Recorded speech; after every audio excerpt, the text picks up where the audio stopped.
માતૃવંદના ઉત્સવ 2024 સિદ્ધપુર ખાતે માતૃવંદના કાર્યક્રમનો શુભારંભ.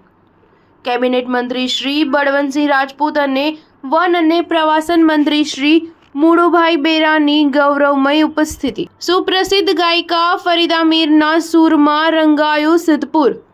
ગુજરાતના રમતગમત યુવા અને સાંસ્કૃતિક પ્રવૃત્તિઓ વિભાગ ગાંધીનગર દ્વારા રાજ્યના સુપ્રસિદ્ધ યાત્રાધામો ખાતે ઉત્સવોનું આયોજન થયું હોય છે. જે અન્વયે સિદ્ધપુરની હરિકૃષ્ણ ફાર્મ મુકામે માતૃવંદના કાર્યક્રમનું આયોજન કરવામાં આવ્યું હતું. આ તકે કેબિનેટ મંત્રી શ્રી બળવંતસિંહ રાજપૂત અને વન અને પ્રવાસન મંત્રી શ્રી મુળુભાઈ બેરાની ગૌરવમય ઉપસ્થિતિમાં માતૃવંદના કાર્યક્રમને સિદ્ધપુરની જનતા માટે માતૃવંદના કાર્યક્રમને ખુલ્લો મૂકવામાં આવ્યો.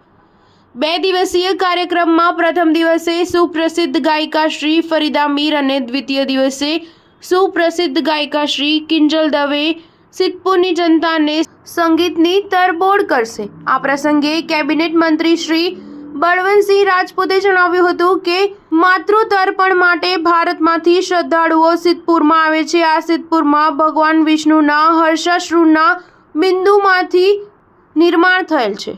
માતૃવંદના કાર્યક્રમમાં વન અને પ્રવાસન મંત્રી શ્રી મુળુભાઈ બેરાએ જણાવ્યું કે સિદ્ધપુરની પાવન ભૂમિમાં બીજી વાર આવવાનું થયું છે. પ્રથમવાર ગુજરાત રાજ્યના તે સમયના મુખ્યમંત્રી અને હાલના વડાપ્રધાન શ્રી નરેન્દ્ર મોદી સમયમાં સિદ્ધપુરમાં સરસ્વતી નદીમાં નર્મદાના નીરના વધામણા વખતે આવવાનું થયું. આ સાથે જ માતૃવંદના કાર્યક્રમમાં ગાયિકા ફરીદા મીરની સાથે હાસ્ય કલાકાર શ્રી હિતેશ અંટાલા જોડાયા હતા, જેમને હાસ્ય દ્વારા લોકોને જ્ઞાન સાથે મનોરંજન પીરસ્યું હતું. આ કાર્યક્રમમાં બહોળી સંખ્યામાં સિદ્ધપુરની જાહેર જનતા જોડાઈ હતી. માતૃવંદના કાર્યક્રમમાં ગાયિકા ફરીદા મીરની સૂરમાં સિદ્ધપુરની જનતા રંગાઈ ગઈ હતી. ગુજરાત સરકારના રમતગમત યુવા અને સાંસ્કૃતિક પ્રવૃત્તિઓ વિભાગ ગાંધીનગર તથા જિલ્લા વહીવટીતંત્ર પાટણના સંયુક્ત ઉપક્રમે સિદ્ધપુરમાં માતૃવંદના કાર્યક્રમનું આયોજન કરવામાં આવ્યું હતું. આઝાદી કા અમૃત મહોત્સવ અંતર્ગત વિવિધ કાર્યક્રમોનું આયોજન કરવામાં આવે છે, જે પાછળનો મુખ્ય ઉદ્દેશ્ય આજના યુવાઓને ભારતીય સંસ્કૃતિ અને લોકકલાઓથી વાકેફ કરવાનો છે. આજ રોજ આયોજિત માતૃવંદના કાર્યક્રમમાં પાટણ જિલ્લા પંચાયતના પ્રમુખ શ્રી હેતલબેન ઠાકોર, સિદ્ધપુર નગરપાલિકાના પ્રમુખ શ્રી અનિતાબેન પટેલ, જિલ્લા કલેક્ટર શ્રી અરવિંદ વિજયન, નિવાસી અધિક કલેક્ટર શ્રી BS પટેલ, સંગઠનના હોદ્દેદારો શ્રી ડોક્ટર દશરથજી ઠાકોર, શ્રી શંભુભાઈ દેસાઈ, શ્રી વિક્રમસિંહ ઠાકોર, APMC ચેરમેન શ્રી વિષ્ણુભાઈ, સિદ્ધપુર પ્રાંત અધિકારી, સિદ્ધપુર મામલતદાર શ્રી, રમતગમતના અધિકારીઓ શ્રી તેમજ કર્મચારીઓ સહિત સંગઠનના હોદ્દેદારો અને બહોળી સંખ્યામાં સિદ્ધપુરની જનતા ઉપસ્થિત રહી હતી. Star News 7 Siddhpur. છેલ્લા કેટલાય વર્ષોથી ગુજરાતના મુખ્યમંત્રી તરીકે નરેન્દ્રભાઈ મોદી સાહેબ હતા ત્યારથી આજે ગુજરાત સરકાર માતૃવંદના માટેનો દર વર્ષે 2 દિવસનો કાર્યક્રમ થતો હોય છે. એના ભાગરૂપે ગુજરાતના મુખ્યમંત્રી આદરણીય ભૂપેન્દ્રભાઈ પટેલ સાહેબ, આ જ વિભાગના મંત્રી કેબિનેટ મંત્રી મુળુભાઈ સાહેબ, એના ડિપાર્ટમેન્ટ જોડે રહીને આજે સિદ્ધપુરમાં જે કાર્યક્રમ ગોઠવ્યો છે, હું ગુજરાત સરકારને સિદ્ધપુર વતી ખૂબ દિલથી બિરદાવું છું, અભિનંદન આપું છું કે માતૃવંદના થવાથી સિદ્ધપુરમાં અનેક ક્ષેત્રે જે લોકો અહીં આવે છે, જે આ તીર્થની મહત્વતા છે એ લોકો સાથે ચર્ચા થાય છે. સોશિયલ મીડિયામાં ડિજિટલનો જમાનો છે એ મુજબ જાય છે. એના કારણે ધાર્મિકતામાં સમગ્ર ભારતથી અને વિશ્વના અનેક ખૂણાથી લોકો માતૃ તર્પણ માટે આવતા હોય છે, શ્રદ્ધાથી આવે છે. અનેક મિત્રો વાતો પણ કરે છે કે એ શ્રદ્ધાથી આવેલી એમની જે શ્રદ્ધા છે એ માં સિદ્ધપુરમાં પધાર્યા પછી પરિપૂર્ણ થાય છે. એના કારણે આ 2 દિવસના કાર્યક્રમમાં અનેક લોકો સ્થળ બદલાય, એના કારણે બીજા પણ અનેક લોકો લાભ લઈ શકે એ પ્રકારની વ્યવસ્થા ગુજરાત સરકાર કરતી હોય છે. ખૂબ દિલથી બિરદાવું છું, અભિનંદન આપું છું. લોકોને અપીલ કરું છું કે આજનો જે 2 દિવસનો કાર્યક્રમ છે, 2 દિવસમાં આપણે સૌ અહીંયા આગળ આવીએ, જોઈએ અને માતૃવંદના માટે જે કોઈ આપણને અહીંયા આગળથી જે નવું જાણવા મળે એ લોકો સુધી પહોંચાડીએ એવી અપીલ છે. એની સાથે સાથે સરકારના આજનો દિવસ એ આપણે સૌ જાણીએ છીએ, આદરણીય પ્રધાનમંત્રી નરેન્દ્રભાઈ મોદી સાહેબે કીધું છે કે એક પેડ બાકે નામ. જ્યારે માતૃવંદનાનો કાર્યક્રમ થતો હોય ત્યારે આ વિસ્તારમાં અનેક પ્રકારના વૃક્ષો વવાય એવી પણ હું અપીલ કરું છું.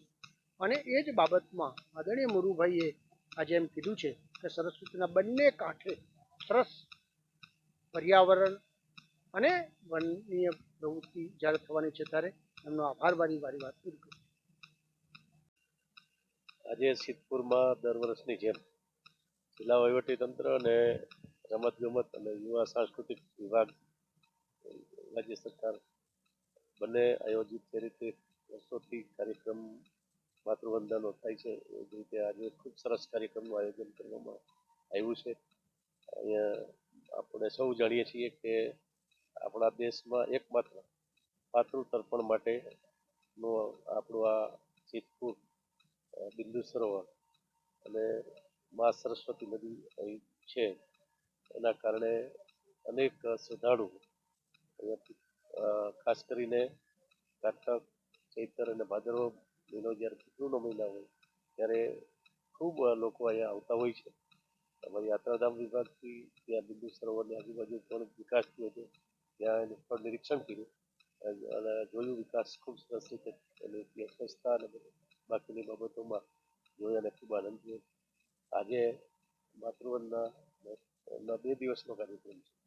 આજે અને આવતીકાલે ખૂબ સુપ્રસિદ્ધ કલાકાર આપણું ગુજરાતનું ગૌરવ એવા ફરીદાબેન દીપ અને આવતીકાલે પિંજલબેન દવેના કાર્યક્રમો નિહાળવા માટે ખૂબ મોટી સંખ્યામાં લોકો ઉપસ્થિત છે.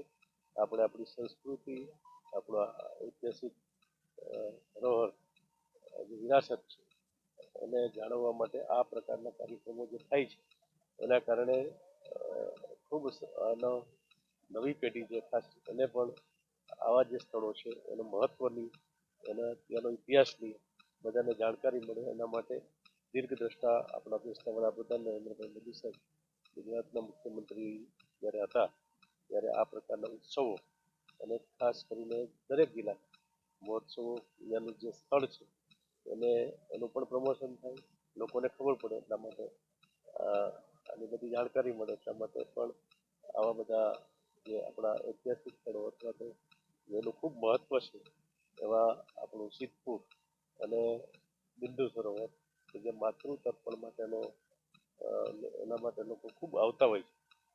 એમાં આ માતૃવંદના ઉત્સવ 2024નો આજનો ખૂબ સરસ કાર્યક્રમમાં આજે અમે બધા આવ્યા છીએ અને ખૂબ સરસ રીતે કાર્યક્રમનો શુભારંભ થઈ રહ્યો છે.